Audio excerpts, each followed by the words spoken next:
ನಾನು 2 ಬಾರಿ ಮುಖ್ಯಮಂತ್ರಿ ಇದ್ದೆ. ಮೊದಲನೇ ಬಾರಿ 2006-7.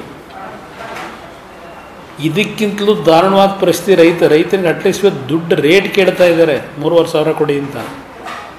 ಅವತ್ತು ನಮ್ಮ ರೈತರು ಕಬ್ಬು ಮಾರಾಟ ಮಾಡೋಕ್ಕಾಗಲಿಲ್ಲ, ತಗೊಳಕ್ಕೆ ತಯಾರಾಗಿರಲಿಲ್ಲ. ಬೆಳಗಾವಿನಲ್ಲಿ ಮೊದಲನೇ ಅಧಿವೇಶನಕ್ಕೆ ಚಾಲನೆ ಕೊಟ್ಟೆ. ಇವರು ಕೋರೆಯವರ ಒಂದು ಕಾಲೇಜೇನಿದೆ ಅಲ್ಲಿ ಶುರು ಮಾಡಿದ್ದು. ಅವತ್ತು ನಮ್ಮ ರೈತರು ಬಂದು ಅವ್ರ ಸಂಕಷ್ಟ ಹೇಳ್ಕೊಂಡಾಗ ಅಲ್ಲೇ ಕಾರ್ಖಾನೆ ಮಾಲೀಕರನ್ನು ಕರೆದು ಯಾವ ರೀತಿಯ ರೈತರನ್ನ ಉಳಿಸ್ಲಿಕ್ಕೆ ಪ್ರಯತ್ನ ಪಟ್ಟಿದ್ದೀನಿ. ಬೀದರ್ನಲ್ಲಿ ನಾನು ಪ್ರವಾಸ ಹೋದಾಗ ಒಬ್ಬ ಆತ್ಮಹತ್ಯೆ ಮಾಡ್ಕೊಂಡಂಥ ರೈತನ ಮನೆಗೆ ಹೋದಾಗ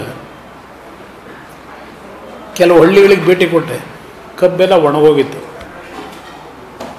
ನಾನು ಅಲ್ಲಿಂದಲೇ ಒಂದು ಘೋಷಣೆ ಮಾಡಿದೆ, ರೈತರ ಸಾಲ ಮನ್ನಾ 25,000 ರೂಪಾಯಿವರೆಗೆ ಮನ್ನಾ ಮಾಡ್ತೀನಿ.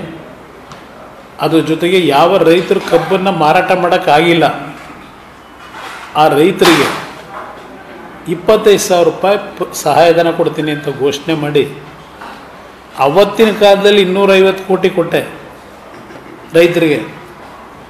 ಅವತ್ತಿನ 250 ಕೋಟಿ ಇವತ್ತು ಅಲ್ಲ, 2,250 ಕೋಟಿ ಹಣ ಏನು ಬಿಡುಗಡೆ ಮಾಡಿದ್ದೆ. ಇವತ್ತಿನ ಬಜೆಟ್ಟು 4.5 ಲಕ್ಷ ಕೋಟಿ, ಅವತ್ತಿದ್ದು 30,000 ಕೋಟಿ. ವ್ಯಾಲ್ಯೂ ಎಷ್ಟಿದೆ ಲೆಕ್ಕ ಹಾಕಿ. ರೈತರು ಸಾಲ ಮನ್ನಾ ಮಾಡಿದೆ, 2,500 ಕೋಟಿ ಕೊಟ್ಟೆ ಇವತ್ತು. ಮತ್ತು 2ನೇ ಬಾರಿ ಮುಖ್ಯಮಂತ್ರಿ ಆದಾಗಲೂ ವಿಧಾನಸೌಧಕ್ಕೆ ಕರೆಸಿದೆ ರೈತರುಗಳನ್ನ, ಚರ್ಚೆ ಮಾಡಿ. ಅವತ್ತೇನಾಗಿತ್ತು, ಕಾರ್ಖಾನೆ ಮಾಲೀಕರುಗಳಿಗೆ ಕಬ್ಬಿರಲಿಲ್ಲ, ರೈತರಿಗೆ ಆಸೆ ಹುಟ್ಟಿಸಿ ನಿಮ್ಗೆ 200 ರೂಪಾಯಿ ಎಕ್ಸ್ಟ್ರಾ ಕೊಡ್ತೀವಿ ಅಂತೇಳಿ ಅಗ್ರಿಮೆಂಟ್ ಮಾಡಿಕೊಟ್ಟಿರಲಿಲ್ಲ. ಟೋಪಿ ಹಾಕಿದರು ಕಾರ್ಖಾನೆ ಮಾಲೀಕರು. ವಿಧಾನಸೌಧ ಕೃಷ್ಣ ಕಚೇರಿ ಮೀಟಿಂಗ್ ಕರೆದು ಅವತ್ತು ನಾನು ಯಾವ ರೀತಿ ನಡ್ಕೊಂಡಿದ್ದೀನಿ, ಇದು ನನ್ನ ನಡವಳಿಕೆ. ನಾನು ಮುಖ್ಯಮಂತ್ರಿಯಾಗಿ ಇದ್ದಂಥ, ಅದು ಸ್ವತಂತ್ರ ಸರ್ಕಾರ ಅಲ್ಲ, ನನಗೆ ಯಾರ್ದು ಹಂಗಲ್ಲಿದ್ದಿದ್ದು ನಾನು. ಅಂಥ ಸಂದರ್ಭದಲ್ಲೂ ನನ್ನ ರೈತರನ್ನ ಉಳಿಸ್ತಕ್ಕಂಥದ್ದಕ್ಕೆ ಯಾವ ರೀತಿನ ಕಬ್ಬು ಬೆಳೆಗಾರ ಇರಲಿ, ಇದು ನಮ್ಮ ಟೊಮೊಟೊ ಬೆಳೆದು ಲಾಸಾಗಿ ಬಿದ್ದಿರಿ ಎಷ್ಟಂಥದ್ದಿರಲಿ, ಹುಬ್ಬಳ್ಳಿ ಧಾರವಾಡದಲ್ಲಿ ಉಳ್ಳಾಗಡ್ಡಿ ಅಂದರೆ ಈರುಳ್ಳಿ ಬೆಳೆ ಬೆಳೆದು ಬೀದಿಗೆ ಬಂದಿದ್ದರು. ಫ್ರ್ಯಾಕ್ಷನ್ ಆಫ್ ಎ ಸೆಕೆಂಡ್ ಅಲ್ಲಿಂದಲೇ ಘೋಷಣೆ ಮಾಡಿದೆ ಅಣಗೇರಿಯಿಂದ ರೈತನಿಗೆ. ಮಾವು ಕೋಲಾರದಲ್ಲಿ ಇಮ್ಮಿಡಿಯೇಟಾಗಿ ಹಣ ಬಿಡುಗಡೆ ಮಾಡಿದೆ. ಇವ್ರಿಗೇನಾಗಿದೆ ದರಿದ್ರ, ಏನಾಗಿದೆ ದರಿದ್ರ ಅಂತ ಕೇಳ್ತೀನಿ. ರೈತರನ್ನ 7 ದಿನ ರಸ್ತೆಯಲ್ಲಿ ಮಲಗಿಸ್ಬೇಕಾಗಿರಲಿಲ್ಲ ಈ ಸರ್ಕಾರ. ಏನಾದರೂ ರೈತರ ಬಗ್ಗೆ ಸ್ವಲ್ಪ ಭಯ ಭಕ್ತಿ ಇದ್ದಿದ್ರೆ 10 ನಿಮಿಷದಲ್ಲಿ ಸಾಲ್ವ್ ಮಾಡಬೇಕಾದಂಥ ಒಂದು ಪ್ರಕರಣ ಇದು. ಏನು ದೊಡ್ಡ ವಿಷಯ ಅಲ್ಲ ಇದು.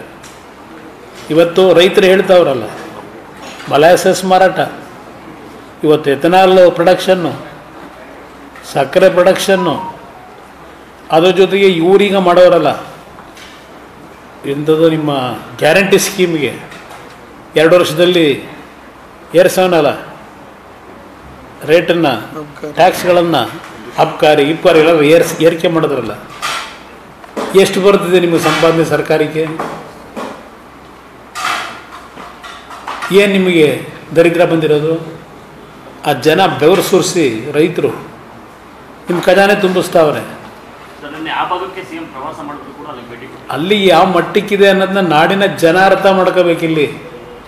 ಬಾಗಲಕೋಟೆಯಲ್ಲಿ ಪಾಪ ಮೇಟಿಯವರ ನಿಧನದ ಹಿನ್ನೆಲೆಯಲ್ಲಿ ಅವ್ರಿಗೆ ಅಂತ್ಯಕ್ರಿಯೆ ದರ್ಶನ ಮಾಡೋಕೆ ಹೋಗ್ತಾರೆ. ಇಲ್ಲಿ ರೈತನ ಬದುಕಿ ಸಾಯ್ತಾ ಇದ್ದಾನೆ ರೈತ, ಇನ್ನೊಬ್ಬರನ್ನ ಬದುಕಿಸಿ. ಇವ್ರನ್ನ ಕನಿಷ್ಠ ಸೌಜನ್ಯಕ್ಕೆ ಅಲ್ಲೇ ಬಾಗಲಕೋಟೆಯಲ್ಲೇ ನಡೀತಾ ಇತ್ತಲ್ಲ ಸ್ಟ್ರೈಕು, ಅಲ್ಲಿಗೆ ತಾನೇ ಹೋಗಿದ್ದು ಆಲ್ಮಟ್ಟಿಗೆ ಹೆಲಿಕಾಪ್ಟರಲ್ಲಿ. ಒಂದು 5 ನಿಮಿಷ ಹೋಗ್ಲಿಕ್ಕೆ ಅವಕಾಶ ಇತ್ತು. ಈ ರಾಜ್ಯದ ಜನತೆಗೆ ನಾನು ಮನವಿ ಮಾಡ್ತೇನೆ, ಇವತ್ತೇನು ಕಬ್ಬು ಬೆಳೆಗಾರರು ಬರೀ ಲಿಂಗಾಯತರು ಒಕ್ಕಲಿಗರ, ದಲಿತರ ರೈತರಿಲ್ವಾ, ಕುರುಬರ ರೈತರಿಲ್ವಾ? ಏನು ಉದ್ಧಾರ ಮಾಡಿಬಿಟ್ಟವ್ರಂತ ಅಹಿಂದಾಗಿ.